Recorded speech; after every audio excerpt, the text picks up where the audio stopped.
Let's talk to Professor Robert Reid. He's a member of the Joint Committee on Vaccination and Immunisation and a Professor of Infectious Diseases at Southampton University Hospitals. Good morning to you, Robert. Good morning. Thank you very much indeed for joining us. Now, there has been obviously concern about a new vaccine. We had this with Pfizer, with AstraZeneca, Moderna, all the other vaccines. New vaccines, people were concerned that they hadn't gone through all the rigorous testing over the years that we normally see with vaccines that come to market. And of course, lots of reassurance was given about actually, there had been testing, things had just been sort of done at the same time instead of over very long periods of time. And we were reassured 20 million doses of the AstraZeneca vaccine having been given out in this country alone. But yesterday, the MHRA, that's the Medicines Healthcare Products Regulatory Agency, said that there had been 79 cases of unusual blood clots, including 19 deaths in this country, and that although there was no link proven yet, as a precautionary measure, the concern was that actually the trade-off for some people, particularly the younger age groups under 30, was that actually they should be offered a different jab. Do you agree with that precautionary approach regarding younger people? Well, absolutely. I'm a member of JCVI and we formulated that advice. So you'd think I would. People are allowed to dissent on those organisations, Of course they are, but we only give advice. We don't set policy. But you have to measure your remarks against the fact that we now know that over 6,000 lives have been saved as a result of this country's dramatic and successful vaccine deployment. And also the fact that we've picked up these very, very rare cases of an unusual syndrome associated with the Oxford AstraZeneca vaccine is testament to the brilliant work of MHRA and the yellow card system of reporting even extremely rare side effects to the centre. And, this is like needle in a haystack. So what's happened here is that we have, we've concluded that the overall benefit of the AstraZeneca vaccine far outweighs the risk. But as you get younger, there's a very steep reduction in the amount of benefit you get with the vaccine. And in that 20 to 30 age band, we think that around about 4 per million doses of vaccines alive, 4 people's life are saved for every 1 million doses of vaccine. But we think the overall rate of this complication is around about 4 per million on average. So it's starting to get to a point where, the benefit of the vaccine in the 20 to 30-year-old age group just doesn't quite get over the mark. In the older band, 30 to 40, the benefit is 10 times as great. So there, the ratio is there's clear blue water. And I'm sure your listeners will understand that obviously you can't ask people to have a vaccine if you're not sure that the benefit is vastly greater than the risk. And this is the key thing, isn't it? The older you are, the benefits of having the vaccine over the risk of getting COVID, getting seriously ill from COVID, and also dying of COVID are just vastly, vastly, vastly outweighed. But as you say, that tipping point comes around the age of 30, and then there's a trade-off. But then that's not an argument for not having a vaccine at all. It's for having a different vaccine. How are we so sure that, say, the Pfizer or the Moderna vaccine, which saw its very first jab given in the UK yesterday, and we know we're going to get plenty more of the Moderna jabs coming into the country in the coming weeks. How are we sure that they don't have the same risk? Because I know some risks about blood clots had been raised about Pfizer previously as well.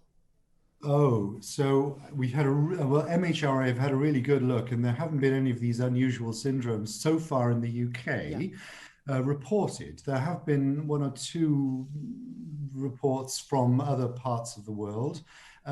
Now, the Pfizer vaccine, we did initially have some problems with anaphylaxis with Pfizer, and we overcame that by basically enforcing a 15-minute wait at the vaccine centres, and that overcame that problem. So, it's not quite true to say that none of the vaccines are completely harmless.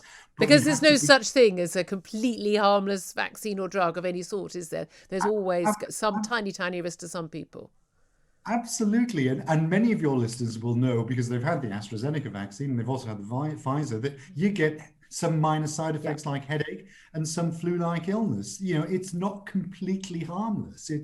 And people just have to accept that. and they have to accept the benefits of the vaccine completely outweigh the risk, except when we get to the 20 to 30-year-olds and the AstraZeneca. But even then, when we're looking at the risk again for under 30s, and again, it's not like, oh, well, if you have the vaccine, this will happen to you. We're still talking about an extraordinarily small risk. I do think the Sun front page is very good on this. They point out the tiny chance of a killer clot after an AstraZeneca vaccine is, this is extreme, 0.0000095%. It's still very, very tiny. And this is why there is now this campaign to make sure that people do carry on taking up the vaccine. And we have seen an extraordinary take-up of the vaccine in this country compared to other countries. A vaccine hesitancy. It's a rather strange phrase that has come into being come to public notification in the last year or so. Much, much higher in countries like France and Germany, whereas here we've seen, and in some cases, some age categories, up to 99% of people happily taking the vaccine. So do you think it's important that there is that campaign to reassure people? It's important to get these facts out. It's important not to say, oh, there's no problem at all, because that would be being dishonest with the public, but putting relative risk into perspective. You're absolutely right. And the British public are fantastic. If you give them the facts, they respond in the logical, appropriate way. And that's what's happened. And that's what's happening now, is that we're simply giving everybody the facts. There is a 4 per million chance per dose of getting one of these unusual syndromes. And that's the fact. People are making their own mind up about this, and they understand the British people are intelligent and very, very sensible. And they're just following the advice. And the advice that they're given by their representatives, such as myself on JCVI, is to carry on with the vaccine, but to make this small modification in that particular age band, as you've just been describing. I do find it interesting that so many medics like yourself, and I'm fully in favour, I have my AstraZeneca jab, fully in favour of people getting vaccinated, but so often we're told, give people the facts, they'll make a decision, people will make sensible choices, they've got common sense, they're intelligent, they'll get on with it. And yet people aren't allowed to make common sense, personal decisions about what risks they're willing to take with COVID. I find it interesting that I know I don't want you to have to stray into the politics or outside your realm of expertise and what you've been invited to talk about, but on the same basis that people should be given the facts and told this, whether you should get vaccinated or not should be a free choice, should people not also be given the facts about COVID? And you and I both know that one of the reasons why this AstraZeneca vaccine is not being recommended for under 30s is because actually the risk of anyone under the age of 30 getting ill or dying from COVID is astronomically small.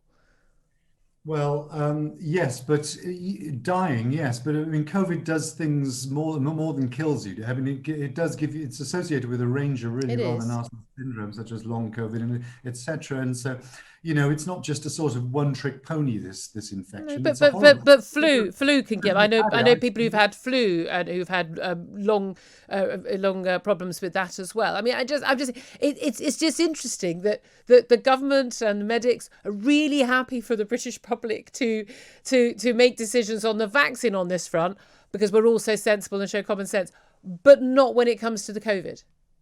We apparently then are incapable of understanding the risks. It's interesting that we pick and choose when we think the British public are sensible. I know where you're going with it, but I'm not a professor of lockdown. But it's a fair point, is it not?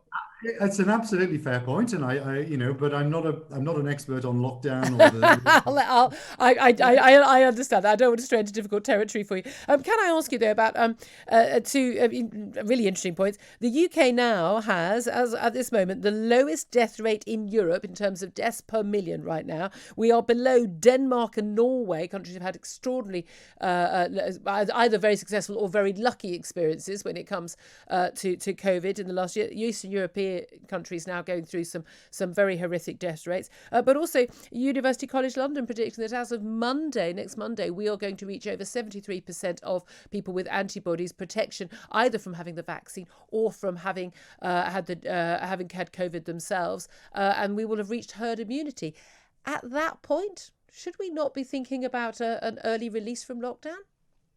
Imagine what it'll be like when we've vaccinated every adult over the age of 18 and have completely obliterated the risk of infection. The risk of serious outcomes. We won't have obliterated. Imagine what it's going to be like. But we won't have obliterated, Robert. We won't.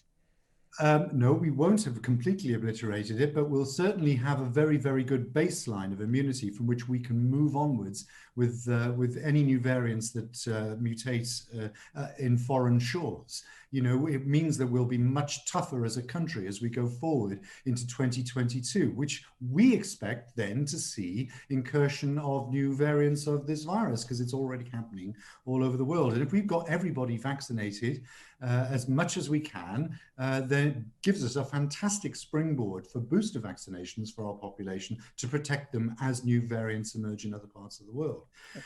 So a little bit of caution is probably warranted right now. It's going to make us much more resilient as we go into 2022, and that's all there is to it. You're thinking about this coming season. We are thinking about 2022, 2023. That's what worries me. Exactly. The overprotective. I don't want medics deciding what I'm doing in 2022 or 2023, or indeed right now. I want the British, as we've already discovered, the sensible, intelligent British people who can weigh up risk, us getting to decide what we do. Once we reach herd immunity on Monday, we were told we were going to jab until we had herd immunity.